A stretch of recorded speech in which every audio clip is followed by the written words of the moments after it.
Elle était assise à table lorsque son fils adulte lui demanda pour la 3e fois cette semaine-là si elle était fière de lui.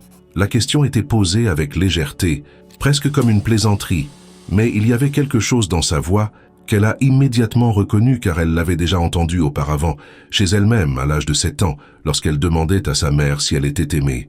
Elle ouvrit la bouche pour répondre, sentit les mots se former dans sa gorge, mais ce qui sortit n'était qu'un « bien sûr » mécanique, sans chaleur, sans étreinte, sans regard dans les yeux. Et alors elle vit, la même déception silencieuse qu'elle-même avait ravalée des dizaines de fois dans son enfance, se reflétait maintenant sur le visage de son fils. À cet instant, elle a compris qu'elle ne se contentait pas de répéter une phrase froide. Elle transmettait une blessure entière. C'est le moment le plus troublant d'une vie. Quand vous réalisez que la douleur que vous aviez juré de ne jamais causer est déjà transmise, mot après mot, geste après geste, silence après silence. Vous regardez en arrière et vous voyez des décennies d'efforts pour être différents, pour ne pas commettre les mêmes erreurs, pour construire une famille où l'affection n'était pas rationnée comme si c'était une ressource rare. Puis vous regardez devant vous et vous voyez votre fils s'éloigner de la même manière que vous vous êtes éloigné.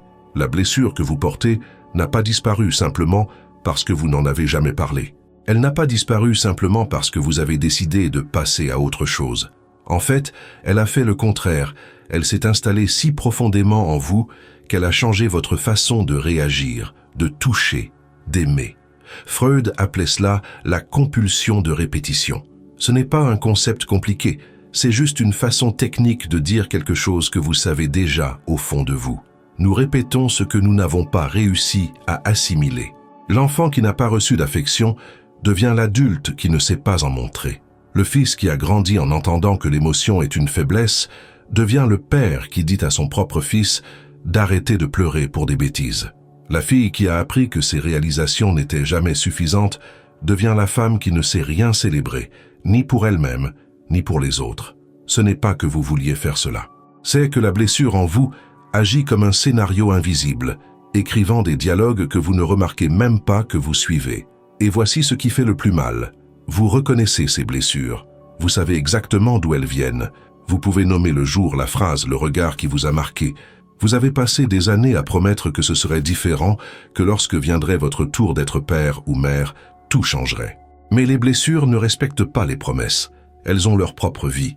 Elles apparaissent précisément au moment où vous aimeriez le plus être présent, et elles vous transforment en la personne distante que vous avez toujours eu peur de devenir. Vous vous en rendez compte lorsque votre enfant vient vous parler et que vous ressentez une irritation inexplicable, comme si le fait de montrer de l'intérêt était une intrusion. Ou lorsqu'il partage une réussite et qu'au lieu de vous réjouir, vous soulignez immédiatement ce qui aurait pu être mieux. Ou lorsqu'il demande un câlin et que votre corps se fige, comme si l'affection physique était une langue étrangère que vous n'avez jamais apprise. Et le pire, vous reconnaissez chacun de ces gestes. Vous avez vécu de l'autre côté. Vous savez exactement ce que votre enfant ressent parce que vous avez ressenti la même chose. Mais d'une certaine manière, cela ne vous empêche pas de répéter. C'est le terrible pouvoir d'une blessure non traitée. Elle n'a pas besoin de votre permission pour agir. Elle vous traverse comme une force autonome, transformant vos intentions en comportements que vous ne reconnaissez même pas comme vôtres. Vous voulez faire un câlin, mais vous restez distant. Vous voulez faire un compliment, mais vous trouvez une critique.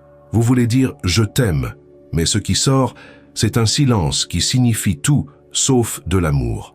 Et votre enfant apprend, tout comme vous l'avez appris, que l'affection est quelque chose que l'on implore, pas quelque chose que l'on reçoit, que l'amour est conditionnel, qu'il existe, mais qu'il est toujours hors de portée, toujours dépendant de quelque chose de plus que vous ne pouvez jamais être. La blessure, alors, n'est pas seulement la vôtre, elle appartient déjà à la génération suivante. Et c'est pourquoi, en ce moment même, tandis que vous écoutez ces mots, quelque chose en vous commence à comprendre que ces marques invisibles que personne ne voit, celles que vous portez en silence depuis des décennies, ne sont pas seulement de mauvais souvenirs du passé. Ce sont des forces vivantes, actives, qui façonnent chaque geste, chaque mot, chaque absence. Et si vous ne les reconnaissez pas maintenant, elles continueront à parler à travers vous, écrivant l'histoire de vos enfants avec la même encre amère qui a écrit la vôtre. La première chose que vous devez comprendre, c'est que cette répétition ne se produit pas parce que vous êtes une mauvaise personne ou parce que vous vous en fichez. Elle se produit parce qu'il y a en vous une partie qui n'a jamais grandi. Une partie qui s'est figée au moment précis où la blessure initiale s'est ouverte et qui depuis lors n'a jamais reçu ce dont elle avait besoin pour guérir. Freud expliquait cela de manière simple. Lorsqu'un besoin émotionnel fondamental n'est pas satisfait pendant l'enfance, le développement émotionnel dans ce domaine spécifique s'arrête. Il appelait cela la fixation. Ce n'est pas que vous refusiez de mûrir, c'est qu'une partie de vous en est littéralement incapable, car elle est restée bloquée à attendre quelque chose qui n'est jamais arrivé. Pensez à un enfant de 7 ans qui demande à sa mère s'il est aimé et qui reçoit en réponse un regard vague et un « ne m'embête pas maintenant ». Cet enfant ne comprend pas le rejet comme un concept abstrait. Il le comprend comme une vérité absolue sur sa valeur. Et comme elle n'a pas la maturité émotionnelle nécessaire pour gérer cette douleur, elle fait ce que font tous les enfants. Elle l'intériorise. Elle transforme le rejet en une croyance sur elle-même. Je ne mérite pas d'être aimé. Je suis une nuisance. Mon existence est un fardeau. Ces phrases ne sont pas pensées consciemment. Elles s'installent comme des vérités silencieuses qui façonnent tout ce qui vient après. Avancé maintenant de 40 ans. Cette même personne se trouve face à son propre enfant, qui lui pose une question simple dans l'espoir d'établir un lien. Et que se passe-t-il? L'enfant de 7 ans qui vit toujours en elle, celle qui a appris que demander de l'affection, c'est être un fardeau, ne peut répondre autrement qu'avec la même distance qu'elle a reçue. Ce n'est pas un choix conscient, c'est un réflexe automatique. La blessure agit avant que la raison n'ait eu le temps d'intervenir. L'adulte sait qu'il devrait embrasser, dire des mots tendres, regarder dans les yeux. Mais l'enfant blessé en lui ne sait que se protéger de la douleur qu'il associe aux manifestations d'affection, la douleur de demander et de ne pas recevoir, de s'ouvrir et d'être ignoré. Cet enfant blessé ne reste pas silencieux. Il s'exprime à travers vous tout le temps, dans vos réactions disproportionnées, dans votre incapacité à vous détendre, dans la façon dont vous sabotez les moments d'intimité. Lorsque votre enfant vous embrasse et que vous sentez votre corps se raidir, ce n'est pas l'adulte en vous qui réagit. C'est l'enfant en vous qui a appris que l'affection physique s'accompagne toujours de quelque chose de mauvais. Soit elle était factice, soit elle était suivie d'abandon, soit elle servait à vous manipuler. Elle a donc développé un mécanisme de défense, rejeté l'affection avant qu'elle ne se transforme en douleur. Et maintenant, des décennies plus tard, ce mécanisme de défense agit automatiquement, même lorsque l'affection est sincère, même lorsqu'elle est sans danger. Vous le remarquez dans les petites choses, dans la difficulté à dire « je t'aime » sans que la phrase semble forcée ou formelle, dans l'incapacité à recevoir un compliment sans immédiatement le disqualifier ou le renvoyer, dans le malaise viscéral que vous ressentez lorsque quelqu'un pleure près de vous, comme si la vulnérabilité d'autrui était une accusation de votre propre rigidité. Chacune de ces réactions trouve son origine à un moment précis de votre enfance où vous avez appris, non pas par des mots, mais par des expériences, qu'il est dangereux de montrer ses émotions, que demander de l'attention est un signe de faiblesse, que la vulnérabilité est une porte ouverte à davantage de souffrance. Et voici ce que Freud a découvert et qui change tout. Ces réponses ne sont pas des défauts de caractère. Ce sont des stratégies de survie que l'enfant en vous a développées pour supporter l'insupportable. La froideur émotionnelle que vous portez en vous n'est pas un manque d'amour, c'est un excès de protection. Vous avez appris à vous figer émotionnellement parce que c'était la seule façon de ne pas vous effondrer quand personne ne vous soutenait. Votre difficulté à faire confiance n'est pas de la paranoïa, c'est de l'intelligence émotionnelle. Vous avez appris que les personnes qui disaient vous aimer vous faisaient aussi du mal. Alors votre système a créé une alarme permanente. Ne vous approchez pas trop, ne croyez pas trop vite, ne donnez pas tout votre cœur. Le problème, c'est que ces stratégies, si utiles dans l'enfance, sont devenues des prisons à l'âge adulte. L'enfant en vous continue de se protéger d'un danger qui n'existe plus, mais ce faisant, il empêche les vraies relations, éloigne ceux qui vous aiment, perpétue la solitude que vous redoutez le plus. Vous voulez de l'intimité, mais la vieille blessure interprète l'intimité comme une menace. Vous voulez être vu, mais l'enfant en vous a appris que être vu signifie être jugé, rejeté, abandonné. Il vous maintient donc caché, même lorsque tout ce que vous voulez le plus, c'est sortir de votre cachette. Et le plus tragique, vous répétez avec vos enfants exactement ce qui vous a le plus blessé, car l'enfant blessé en vous essaie toujours de résoudre une vieille équation. Elle pense inconsciemment, si je leur fais ce qu'ils m'ont fait, peut-être que je comprendrai enfin pourquoi ils m'ont fait ça. Peut-être que je découvrirai que ce n'était pas si grave. Peut-être que je me prouverai que j'ai survécu et que, par conséquent, eux aussi survivront. C'est une logique tordue, inconsciente, mais profondément humaine. La blessure ne veut pas faire mal. Elle veut enfin donner un sens à ce qui s'est passé. Et la seule façon qu'elle connaisse pour y parvenir est de rejouer la scène, en vous plaçant dans le rôle qui appartenait auparavant à vos parents. C'est comme si l'enfant en vous était toujours dans cette salle d'attente émotionnelle, attendant que quelqu'un la voie enfin, la valide, la serre dans ses bras, comme elle en a toujours eu besoin. Et pendant qu'elle attend, pendant que cette étreinte ne vient pas, elle continue à répéter les mêmes schémas, à créer les mêmes distances, à perpétuer les mêmes absences. Parce que dans son esprit, si elle parvient enfin à comprendre pourquoi elle a été rejetée, elle découvrira peut-être que ce n'était pas de sa faute, qu'elle était digne d'amour depuis le début. Mais la seule façon dont elle sait chercher cette réponse est de tester. Tester ses relations, tester ses enfants, tester si cette fois-ci quelqu'un insistera pour l'aimer malgré la distance qu'elle crée. Mais personne n'insiste éternellement. Et quand les gens se lassent, quand votre enfant cesse de vous demander si vous êtes fier de lui, quand il cesse de rechercher votre affection, l'enfant blessé en vous ne comprend pas cela comme « il a renoncé à essayer ». Il comprend cela comme « tu vois, j'ai toujours su que je n'étais pas digne d'être aimé ». Et ainsi le cycle se referme. La blessure née du rejet se confirme par le rejet qu'elle a elle-même créé. Et vous regardez le gouffre qui vous sépare de votre enfant et vous pensez que c'est comme ça, que certaines personnes ne sont tout simplement pas faites pour la proximité, sans vous rendre compte que c'est vous, ou plutôt l'enfant effrayé en vous, qui avez construit ce gouffre brique par brique, silence par silence. Mais l'enfant blessé ne s'exprime pas seulement à travers vos réactions émotionnelles. Il se manifeste dans chaque demande silencieuse que vous faites sans vous en rendre compte. Vous savez, ce besoin disproportionné de tout contrôler autour de vous, ce n'est pas du perfectionnisme, c'est l'enfant en vous qui a grandi dans le chaos, qui ne savait jamais si son père rentrerait ivre ou sobre, si sa mère serait de bonne humeur ou en colère, s'il y aurait à manger ou des cris au dîner. Cet enfant a appris une seule vérité. Si je contrôle tout, si j'anticipe chaque problème possible, je pourrais peut-être empêcher le désastre. Alors, il a grandi en surveillant, en planifiant, en essayant de prévoir l'imprévisible. Et maintenant, 40 ans plus tard, vous ne pouvez pas vous détendre, même pendant les vacances, parce que l'enfant qui est en vous croit toujours que si vous baissez la garde, tout s'écroulera. Ou peut-être le reconnaissez-vous d'une autre manière, dans la culpabilité qui vous ronge chaque fois que vous faites quelque chose pour vous-même. Ce n'est pas de la modestie, c'est l'enfant qui a entendu, directement ou indirectement, que son existence était un fardeau, que ses parents devaient tout abandonner pour lui, que chacune de ses réussites leur coûtait un sacrifice, et ce sacrifice était toujours rappelé, toujours exigé, toujours jeté à sa figure dans les moments de conflit. Tu as donc intériorisé la croyance qu'occuper de l'espace est mal, qu'avoir des besoins est égoïste, que ta présence dans le monde est quelque chose pour laquelle tu dois constamment t'excuser.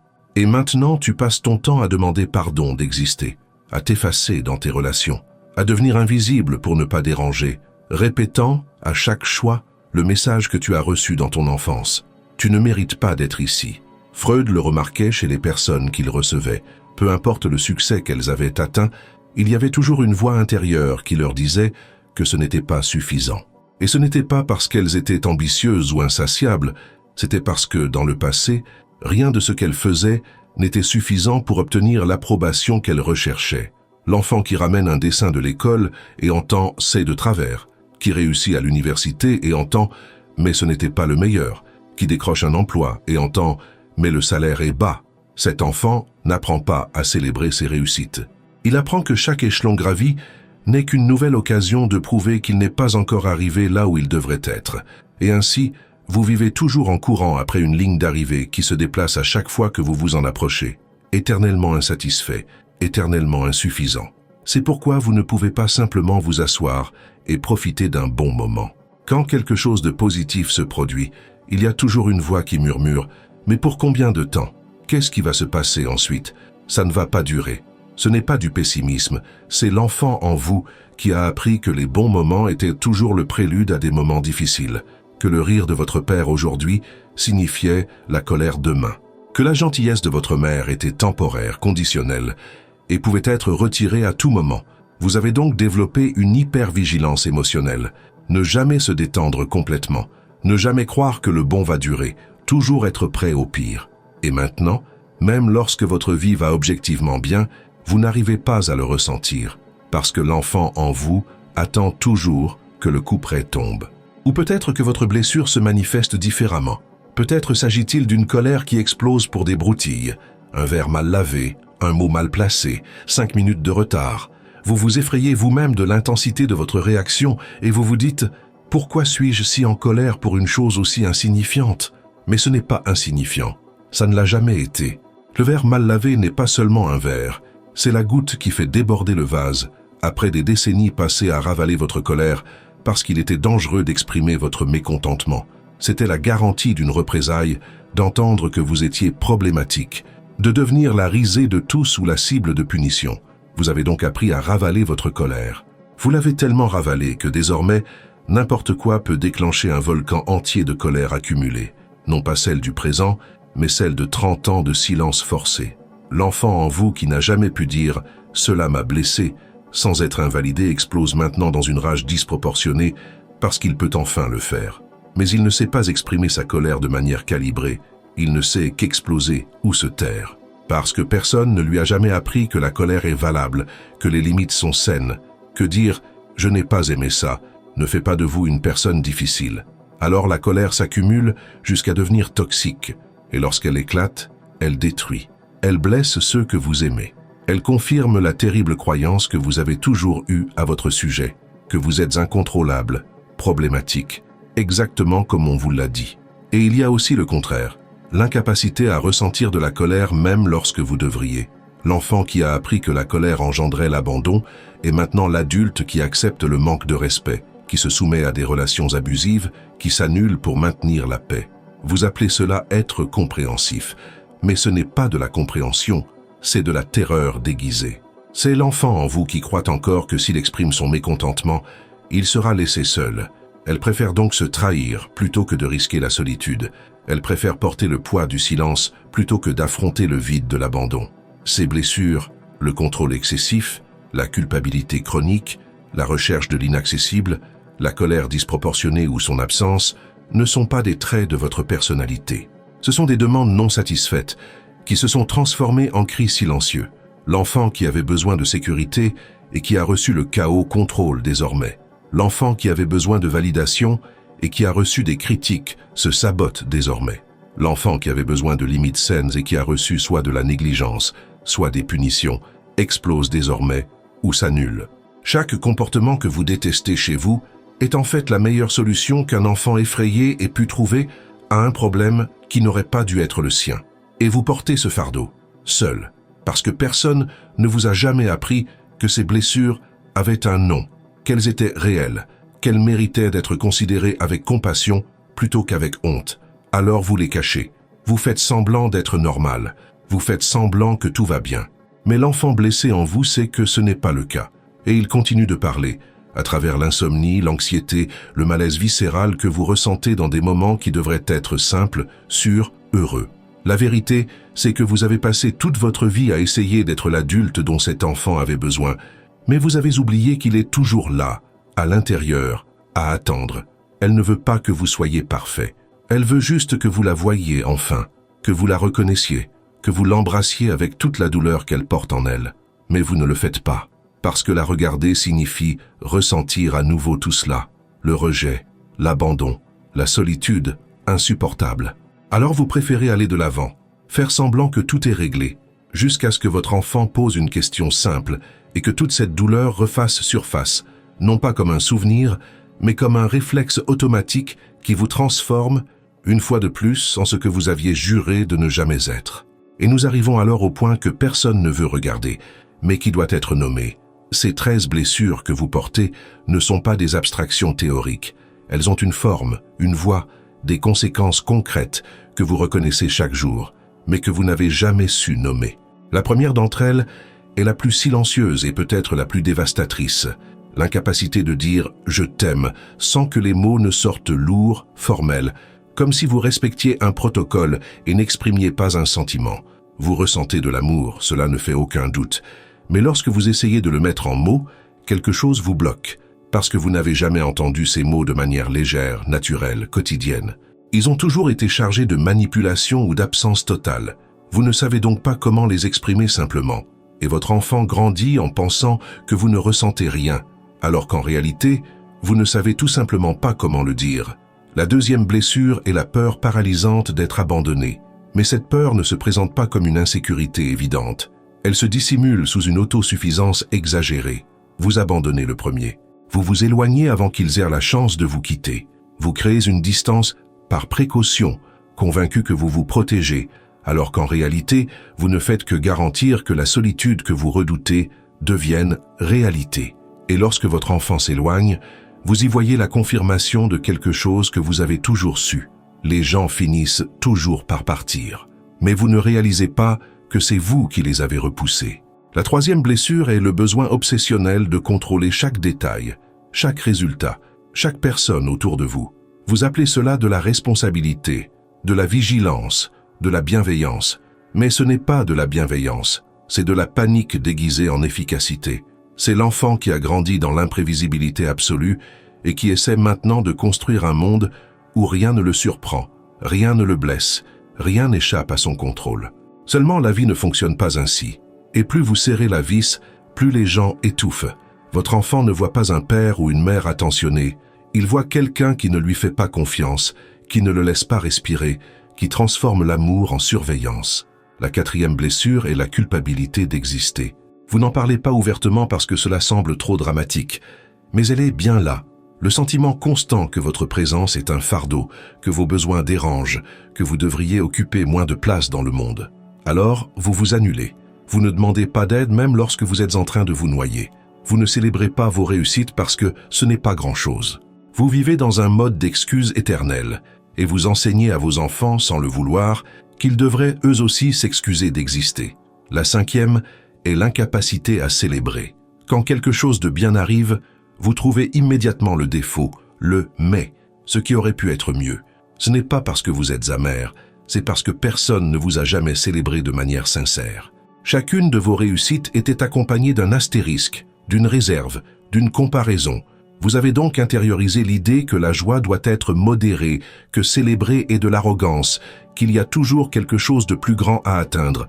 Et maintenant, vous faites la même chose avec vos enfants. Vous transformez chacune de leurs victoires en leçons sur ce qui leur manque, leur volant la joie qu'ils méritaient de ressentir pleinement. La sixième est la colère qui explose de nulle part. Vous n'êtes pas une personne colérique par nature. En fait, vous passez la plupart de votre temps à vous contenir, à vous contrôler. Mais de temps en temps, un petit incident se produit et vous explosez. Et ce n'est pas proportionnel, ce n'est pas rationnel.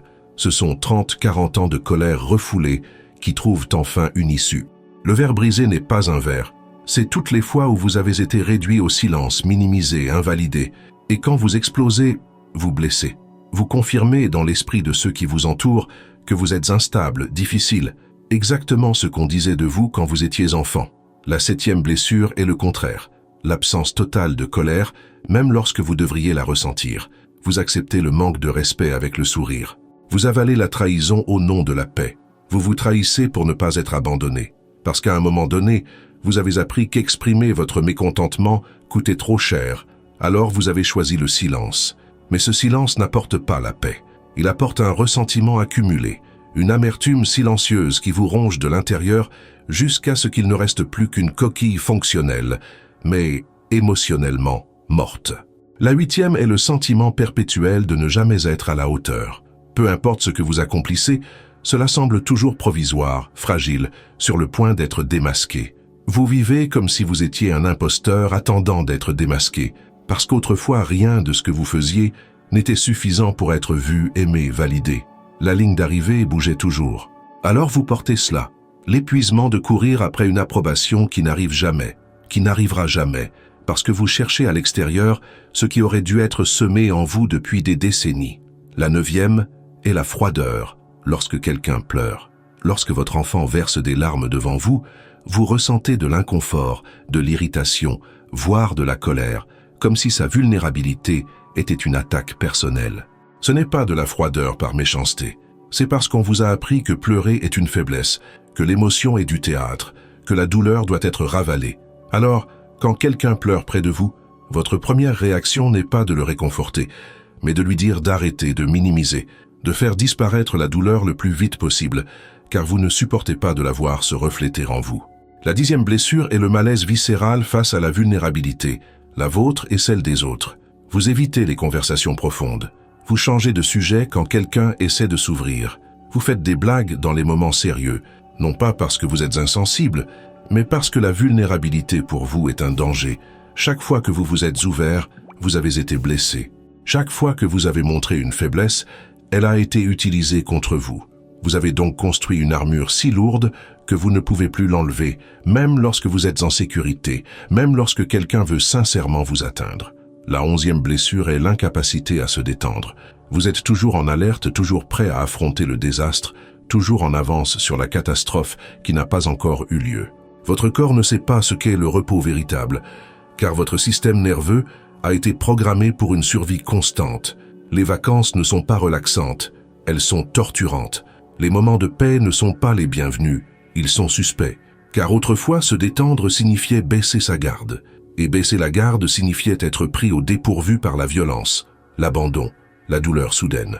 La 12e est le sabotage actif des bons moments. Quand tout va trop bien, vous créez vous-même le problème. Vous cherchez la bagarre, vous générez des conflits. Vous détruisez la paix avant qu'elle ne vous détruise.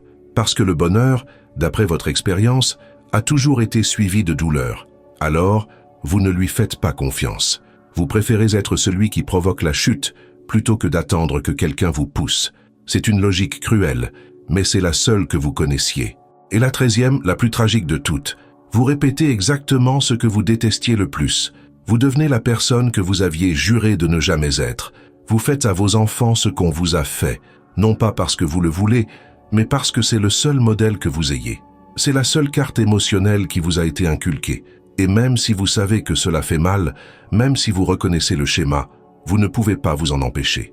Parce que ces blessures ne sont pas seulement des souvenirs, ce sont des réflexes, des scripts automatiques qui s'exécutent en arrière-plan sans demander la permission. Mais voici ce qui change tout, ce que Freud a passé sa vie à essayer de faire comprendre aux gens. Ces 13 blessures ne sont pas vos défauts, elles ne l'ont jamais été. Chacune d'entre elles, aussi destructrice qu'elle puisse paraître aujourd'hui, était autrefois une brillante stratégie de survie. L'enfant que vous étiez n'avait pas le choix. Il devait trouver un moyen de supporter l'insupportable, de fonctionner dans un environnement qui n'était pas sûr, de continuer à exister même lorsque cela faisait mal. Et il l'a fait. Elle a créé des mécanismes, des défenses, des moyens de se protéger qui, dans ce contexte, étaient non seulement appropriés, mais géniaux. La froideur émotionnelle n'était pas un manque d'amour. C'était la seule façon pour vous de ne pas vous effondrer complètement, alors que personne ne vous soutenait. Si vous aviez laissé la douleur vous envahir d'un seul coup, elle vous aurait détruit. Tu as donc appris à te figer, à prendre tes distances, à observer ta propre vie comme si elle était celle de quelqu'un d'autre. Freud appelait cela la dissociation, un mécanisme de défense sophistiqué qui permet à la psyché de survivre à ce qui serait insupportable, de ressentir pleinement. Et cela a fonctionné. Tu as survécu. Le problème, c'est que maintenant, des décennies plus tard, alors que le danger est passé, ce mécanisme de défense est toujours actif. Tu continues à te figer quand tu devrais ressentir, à prendre tes distances quand tu devrais te rapprocher. Ta difficulté à faire confiance n'était pas de la paranoïa, mais une lecture précise d'un environnement qui était réellement perfide. Tu as appris, à partir de données réelles, que les personnes qui disaient t'aimer te faisaient aussi du mal, que l'affection pouvait être retirée sans préavis, que la sécurité était illusoire. Vous avez donc développé une hypervigilance. Prêtez attention à chaque détail, chaque changement d'humeur, chaque signe de danger imminent. Cela vous a permis de rester en sécurité. Cela vous a donné un certain contrôle sur le chaos. Le problème, c'est que vous n'avez jamais désactivé ce système, même lorsque vous vous êtes engagé dans des relations véritablement sûres. Vous continuez à chercher des signes de trahison là où il n'y en a pas, créant ainsi des prophéties autoréalisatrices. Et la répétition, celle qui fait le plus mal, a aussi un sens tordu, mais profondément humain. Lorsque vous répétez avec vos enfants ce qu'ils vous ont fait, ce n'est pas parce que vous êtes cruel, c'est parce qu'au fond, vous essayez toujours de résoudre le mystère de votre propre douleur. Vous pensez inconsciemment, si je leur fais ça et qu'ils survivent, alors peut-être que ça n'a pas été si terrible pour moi. Peut-être que j'exagère ma propre douleur. Peut-être que mes parents n'étaient pas des monstres. Peut-être que c'était juste comme ça que les choses étaient. C'est une tentative désespérée d'absoudre rétroactivement vos parents, de rendre votre propre histoire moins douloureuse. Mais le prix à payer est élevé. Vous transformez vos enfants en cobayes d'une équation qui ne sera jamais résolue. Ce que Freud essayait de montrer, c'est que comprendre cela, vraiment comprendre non seulement intellectuellement, mais viscéralement, est la première étape pour y mettre fin. Car tant que vous considérez ces blessures comme des défauts de caractère, vous portez en vous la honte. Et la honte vous paralyse. La honte vous pousse à vous cacher, à faire semblant, à nier. Mais lorsque vous parvenez enfin à voir ces blessures pour ce qu'elles sont réellement, des adaptations intelligentes d'un enfant qui faisait de son mieux avec ce qu'il avait, quelque chose change. La honte fait place à la compassion. Et la compassion est ce qui permet la transformation. Vous n'avez pas choisi ces blessures. Vous n'avez pas demandé à grandir dans un environnement qui vous a appris que l'affection est dangereuse, que la vulnérabilité est une faiblesse, que vous n'étiez pas digne d'être vu. Vous avez fait ce que n'importe quel enfant aurait fait. Vous vous êtes adapté. Et maintenant, des décennies plus tard, vous avez un choix que cet enfant n'a jamais eu. Vous pouvez reconnaître ses blessures. Vous pouvez les nommer. Vous pouvez commencer à les séparer de qui vous êtes vraiment. Parce que vous n'êtes pas la froideur. Vous êtes la personne qui a appris à se figer pour survivre. Vous n'êtes pas la colère. Vous êtes la personne qui n'a jamais eu d'espace sûr pour digérer des décennies d'injustice. Vous n'êtes pas la répétition. Vous êtes la personne qui essaie encore de comprendre une douleur qui n'a jamais été validée. Et quand vous comprenez cela, quand vous comprenez vraiment, vous cessez de vous battre contre vous-même.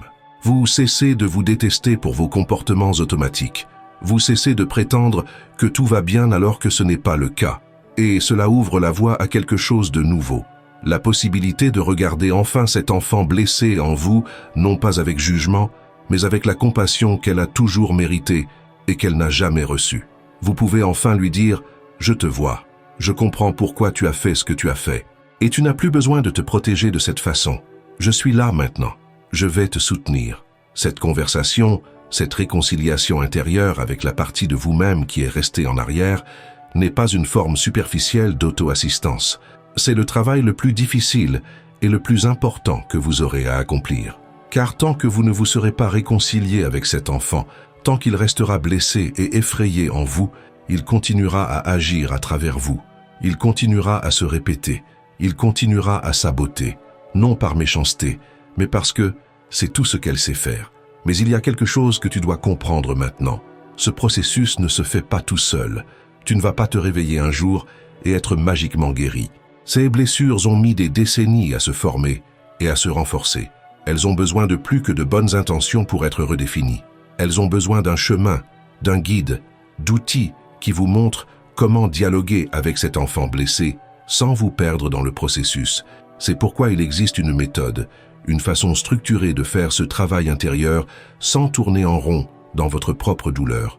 Si vous êtes arrivé jusqu'ici, si vous vous êtes reconnu dans ces mots, alors vous avez déjà fait le premier pas. Vous avez nommé ce qui était auparavant invisible. Maintenant, la prochaine étape consiste à apprendre à transformer cette reconnaissance en un changement réel. Et pour cela, j'ai préparé quelque chose qui peut vous aider, les codes du lapin blanc. Il s'agit d'un programme qui vous guide précisément à travers ce processus. Regardez les blessures s'enfuir, dialoguer avec l'enfant qui est en vous, construire de nouveaux schémas qui ne sont pas basés sur la survie, mais sur une vie épanouie. Le lien se trouve dans la description de cette vidéo. Il ne s'agit pas de formule magique, il s'agit d'avoir une carte lorsque vous décidez enfin de faire le voyage de retour vers votre intérieur. Mais même en comprenant tout cela, même en reconnaissant que ces blessures ont un sens, une question urgente demeure. Quel est le prix à payer si l'on ne fait rien? Car comprendre que vous portez ces marques est une chose. Décider de les regarder, de les traiter, de les transformer en est une autre. Et entre comprendre et agir, il existe un espace dangereux où la plupart des gens restent coincés, l'espace de la conscience sans action. Vous savez que vous avez des blessures, vous pouvez même les nommer maintenant. Mais si vous ne faites pas le travail nécessaire pour les guérir, elles continuent d'agir, sauf qu'elles ont désormais un poids supplémentaire, car vous en avez conscience. Vous ne pouvez plus utiliser l'ignorance comme excuse. Et que se passe-t-il lorsque vous savez mais n'agissez pas? La distance entre vous et vos enfants n'est plus accidentelle, mais devient un choix. Chaque fois que vous réagissez avec froideur en sachant que vous pourriez choisir autrement, chaque fois que vous répétez le même schéma, En sachant qu'il provient d'une blessure ancienne, vous n'êtes plus victime des circonstances. Vous devenez complice de leur perpétuation. Et c'est difficile à accepter, parce que tant que vous ne saviez pas, vous pouviez vivre avec la culpabilité en disant « Je ne m'en suis pas rendu compte, je ne comprenais pas. » Mais maintenant vous savez, et savoir vous rend responsable. Le prix du silence alors n'est pas seulement votre douleur, c'est la douleur que vous transmettez. C'est l'enfant qui grandira en ressentant le même manque que vous avez ressenti, mais sans comprendre d'où il vient. C'est le cycle qui se perpétue, non pas parce qu'il est inévitable, mais parce qu'il est plus facile de faire semblant que tout va bien que d'affronter le malaise de remuer de vieilles blessures. Vous pensez protéger votre famille en ne remuant pas le passé, en ne dramatisant pas, en continuant comme si de rien n'était. Mais vous ne protégez personne. Vous vous assurez simplement que la douleur soit transmise de manière codée, silencieuse, à travers des comportements que vos enfants adopteront, sans même savoir qu'ils n'auraient pas dû les adopter. Freud parlait du retour du refoulé. L'idée que ce qui n'est pas dit, ce qui n'est pas traité, ne disparaît pas, mais trouve simplement d'autres moyens d'apparaître. Si vous ne traitez pas votre blessure d'abandon, elle se manifeste par une dépendance émotionnelle excessive ou un détachement pathologique. Si vous ne traitez pas votre ancienne colère, elle se manifeste par des explosions disproportionnées ou par une dépression, colère tournée vers l'intérieur. Si vous ne traitez pas la culpabilité que vous portez pour exister, elle se manifeste par la façon dont vous sabotez vos propres réalisations ou dont vous vous annulez dans vos relations. Ce qui est refoulé revient toujours, toujours. La question n'est pas de savoir si cela va se manifester, mais comment et qui d'autre que vous en paiera le prix. Et voici la partie la plus douloureuse. Vous êtes en train de construire votre futur regret.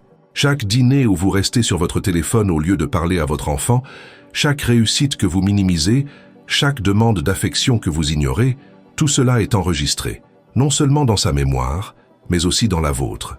Et un jour viendra, peut-être dans 10, 15 ou 20 ans, où vous serez enfin prêt à être proche, à être présent, à dire les mots que vous n'avez jamais dits, et il ne sera plus disponible. Non pas parce qu'il vous déteste, mais parce qu'il aura déjà fermé cette porte. Il aura déjà appris à vivre sans l'affection que vous n'avez pas su lui donner. Et là, vous comprendrez ce que vos parents ont peut-être compris trop tard, que les enfants n'attendent pas éternellement, qu'il y a une limite au nombre de fois où quelqu'un peut chercher à établir un lien avant d'abandonner, et que lorsque cette limite est dépassée, il n'y a pas de retour en arrière possible. Vous regarderez en arrière et verrez clairement tous les moments où vous auriez pu faire un choix différent. Toutes les demandes silencieuses auxquelles vous n'avez pas répondu parce que vous étiez distrait, parce que vous étiez fatigué, parce que vous étiez tellement pris par vos propres blessures que vous ne pouviez pas voir les blessures se former en lui. Et alors vous ferez exactement ce que vos parents font peut-être en ce moment. Vous essaierez de vous rapprocher quand il sera trop tard. Vous offrirez votre affection quand elle ne sera plus désirée. Vous serez enfin prêt à être le père ou la mère dont votre enfant avait besoin, mais il n'en aura plus besoin, parce qu'il a déjà grandi. Il s'est déjà adapté à votre absence. Il s'est déjà construit une vie où vous êtes périphérique et non central. Et la douleur de cette prise de conscience sera plus grande que toutes les blessures que vous avez portées. C'est le coût réel de ne pas avoir surmonté vos blessures. Ce n'est pas seulement votre vie émotionnelle qui est limitée, c'est aussi la leur. Ce n'est pas seulement votre cœur qui reste fermé, c'est le leur qui apprend à se fermer. Vous devenez, sans le vouloir, la raison pour laquelle ils devront un jour s'asseoir et faire exactement le même travail que vous évitez actuellement.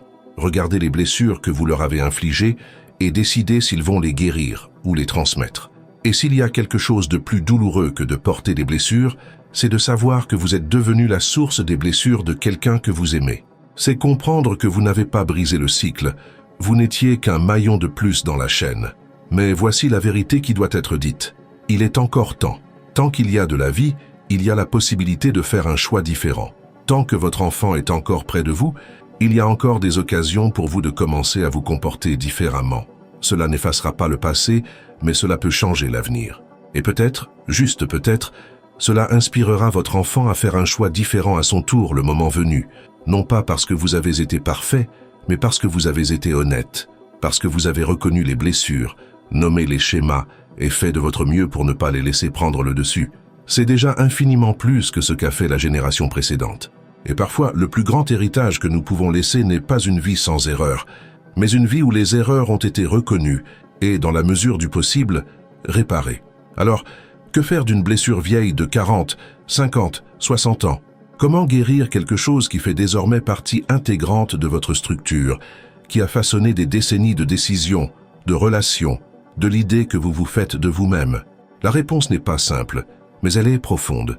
Vous commencez par nommer. Nommer est le premier acte révolutionnaire contre le silence qui a maintenu ces blessures vivantes pendant si longtemps. Tant qu'elles restent sans nom, elles ont un pouvoir absolu sur vous. Elles agissent dans l'ombre, contrôlent vos réflexes, dictent vos réactions.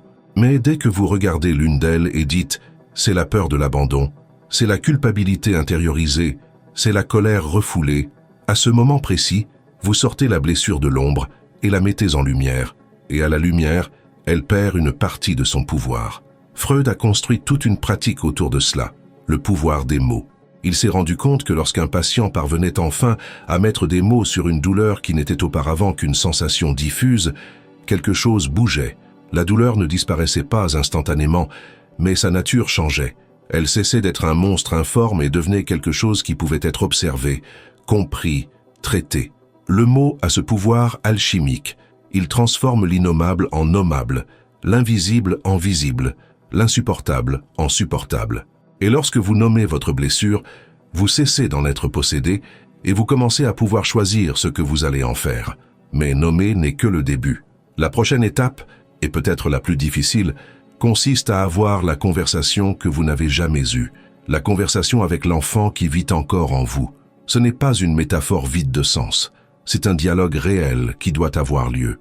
Vous devez vous asseoir en silence et permettre à cette partie de vous-même, qui s'est figée à l'âge de 7, 10 ou 12 ans, d'être enfin entendue.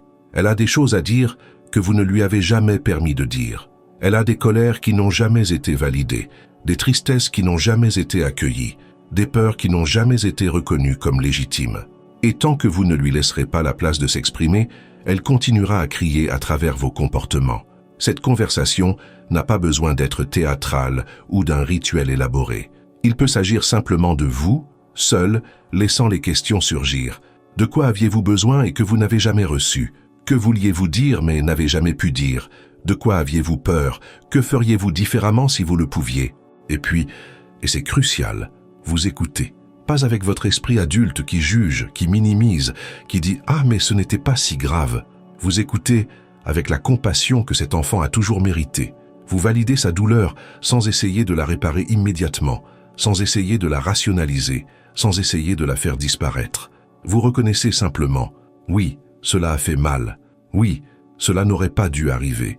Oui, tu avais raison de ressentir cela. » Et puis vous dites quelque chose que personne ne lui a peut-être jamais dit « Je te vois, je suis là maintenant, et tu n'as plus besoin de porter cela toute seule. » Ces mots, simples, directs, peuvent te sembler insuffisants face à des décennies de douleur, mais ils recèlent un immense pouvoir, car pour la première fois, cet enfant blessé n'est plus seul avec sa douleur. L'adulte que vous êtes est enfin venu la chercher, et cela change tout. Mais reconnaître la blessure et dialoguer avec elle ne suffit pas si vous ne commencez pas à agir différemment. Et c'est là que les choses deviennent concrètes. De petits gestes brisent des schémas vieux de plusieurs décennies. Vous n'avez pas besoin d'une révolution émotionnelle complète du jour au lendemain. Vous avez besoin de micro-choix quotidiens qui contredisent le réflexe automatique. Si votre blessure vous rend muet, entraînez-vous à dire une phrase vulnérable par jour. Si votre blessure vous éloigne des autres, entraînez-vous à rester 5 minutes de plus dans une conversation inconfortable.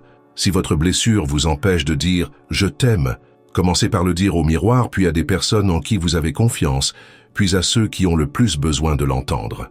Ces gestes semblent insignifiants, presque ridicules face à l'ampleur de la douleur, mais c'est ainsi que les schémas neuronaux se réorganisent, non pas par des événements dramatiques, mais par la répétition constante de nouveaux choix. Chaque fois que vous agissez à l'encontre du réflexe automatique de la blessure, vous créez littéralement de nouveaux chemins dans votre cerveau. Vous enseignez à votre système nerveux qu'il existe d'autres façons de réagir, que la vulnérabilité ne doit pas nécessairement être suivie de douleur, que la proximité ne doit pas nécessairement aboutir à l'abandon. Et il y a autre chose. Vous n'avez pas besoin de faire cela seul. En fait, vous ne devriez pas. Ces blessures ont été créées dans le cadre d'une relation. En l'absence d'une relation sécurisante, en présence de relations toxiques. Et elles guérissent également dans le cadre d'une relation, que ce soit avec un thérapeute qui vous aide à naviguer dans ce processus sans vous y perdre, avec des personnes sûres qui peuvent vous soutenir pendant que vous faites le travail intérieur, ou à travers des structures telles que les codes du lapin blanc qui vous donnent une feuille de route pour ne pas tourner en rond seul dans votre propre douleur. Demander de l'aide n'est pas un aveu de faiblesse, c'est l'acte le plus courageux que vous puissiez accomplir. C'est dire « cette douleur est réelle, elle mérite d'être prise en compte, et je mérite d'être soutenu pour la surmonter. » Car la vérité la plus dure et la plus libératrice est la suivante. Vous n'avez pas choisi les blessures que vous portez, mais vous pouvez désormais choisir ce que vous allez en faire. Vous n'êtes pas responsable de la douleur qui vous a été infligée lorsque vous étiez enfant, mais vous êtes responsable de ne pas la transmettre. Et cette responsabilité n'est pas un fardeau, c'est le premier domaine dans lequel vous avez un réel pouvoir. C'est là que vous cessez d'être la victime passive d'une histoire qui a été écrite pour vous et que vous devenez l'auteur actif de la suite de cette histoire. Et lorsque vous regardez enfin ces blessures s'enfuir, lorsque vous cessez de les nier, de les cacher, de prétendre qu'elles n'existent pas, quelque chose d'extraordinaire se produit. Vous découvrez que les cicatrices ne sont pas des blessures ouvertes. Elles racontent une histoire, certes. Elles marquent les endroits où vous avez été brisé, où la douleur s'est installée. Mais les cicatrices sont aussi la preuve de la guérison.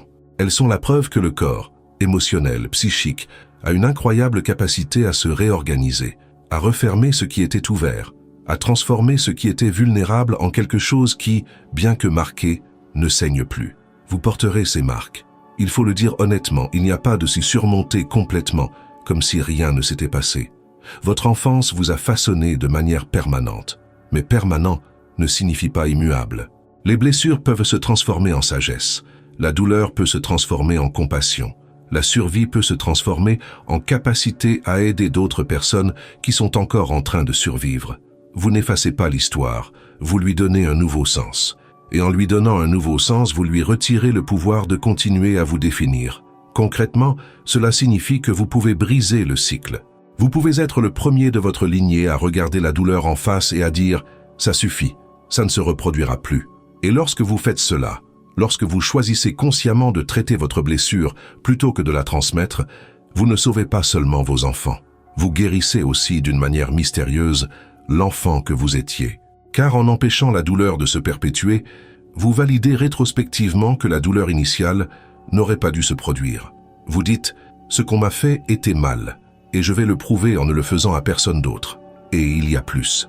Lorsque vous reconnaissez vos propres blessures, lorsque vous comprenez que ces comportements étaient les défenses d'un enfant effrayé qui essayait de survivre, vous pouvez enfin voir les blessures des autres aussi, y compris les blessures de vos parents.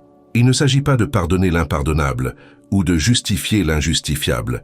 Il s'agit de comprendre que les personnes blessées blessent les autres, que vos parents portaient très probablement leurs propres blessures non guéries lorsqu'ils vous ont élevé, qu'ils ont répété avec vous ce qui leur avait été fait, non pas parce qu'ils vous détestaient, mais parce que c'était tout ce qu'ils savaient faire. Cette compréhension n'efface pas la douleur qu'ils ont causée. Elle ne rend pas juste ce qui était injuste, mais elle vous libère de la nécessité de continuer à les détester, de continuer à attendre qu'ils changent, de continuer à chercher en eux une validation qu'ils ne pourront jamais vous donner. Vous cessez d'attendre qu'ils deviennent les parents dont vous aviez besoin et vous commencez à devenir pour vous-même la présence aimante que vous avez toujours méritée. Et cela, cette capacité à vous reparenter, à donner à l'enfant qui est en vous ce que personne d'autre ne lui a donné, c'est la véritable liberté.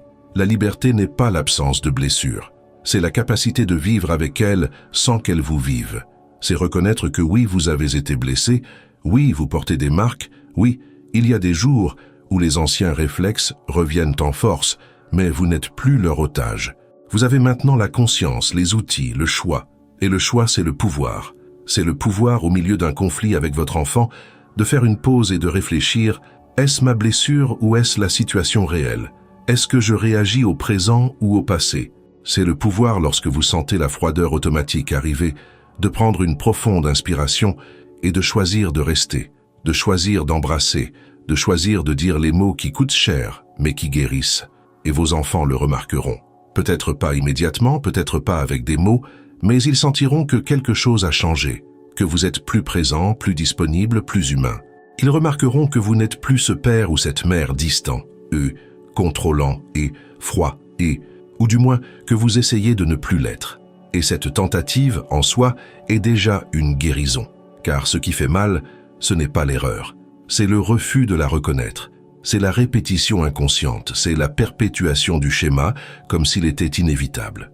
Lorsque vous reconnaissez, lorsque vous essayez autre chose, lorsque vous vous excusez pour les fois où vous avez échoué, vous enseignez à vos enfants quelque chose de révolutionnaire, que les adultes ne sont pas parfaits, mais qu'ils peuvent être responsables, que les blessures existent, mais qu'elles ne doivent pas nécessairement être transmises, qu'il est possible de regarder sa propre douleur sans s'y noyer. Et cette leçon vaut plus que n'importe quelle enfance parfaite. Parce que l'enfance parfaite n'existe pas. Mais la résilience, la conscience, la capacité de réparation, ces choses-là existent et vous pouvez en être l'exemple vivant. Votre enfance parle à travers vous. C'est cette vérité qui vous a amené jusqu'ici. Mais maintenant, vous pouvez choisir ce qu'elle va dire. Vous pouvez la transformer d'accusation en témoignage, de blessure ouverte en cicatrice guérie. D'une malédiction en une bénédiction, dans le sens où la douleur que vous avez portée peut devenir la sagesse que vous offrez. Non pas parce que la douleur était bonne, elle ne l'a jamais été, mais parce que vous avez été assez fort pour la regarder en face, assez courageux pour la surmonter et assez compatissant pour ne pas la laisser définir qui vous êtes. Et maintenant, à la fin de ce voyage que nous avons fait ensemble, je vous demande, laquelle de ces 13 blessures avez-vous reconnue en vous avec le plus de force? Laquelle vous a fait mettre la vidéo en pause, prendre une grande respiration et penser « c'est exactement ce que je fais ». Écrivez-le dans les commentaires. Vous n'avez pas besoin de raconter toute l'histoire. Vous n'avez pas besoin de vous exposer plus que ce qui vous met à l'aise. Mais nommez-la. Car nommer, comme nous l'avons vu, est la première étape. Et lorsque vous la nommez publiquement, même de manière anonyme pour des inconnus sur Internet, vous sortez la blessure du domaine de la honte privée et la placez dans le domaine de l'expérience humaine partagée. Et cela en soi est déjà une guérison. N'oubliez pas, vivre en pleine conscience est un choix. Éveillez votre esprit, affrontez vos désirs et éclairez votre ombre. Comptez sur moi dans cette aventure et continuez à suivre les prochaines vidéos de la chaîne.